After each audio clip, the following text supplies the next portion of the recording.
خبر شامل کرتے ہیں لالیاں سے۔ تحصیل رپورٹر محمد منظور حسین کی رپورٹ کے مطابق لالیاں کے موضع ونوکا میں مبینہ طور پر بااثر افراد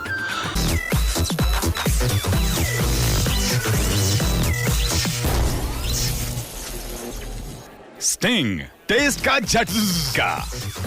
اختر علی ولچراغ، آمد شیر ولچراغ، خضر حیات ولدوست محمد، اعجاز حسین ولد احمد خان وغیرہ نے سرکاری پختہ خال رجبہ TF 19300 کو بڑی مینت جو کہ سرکاری خال ہے،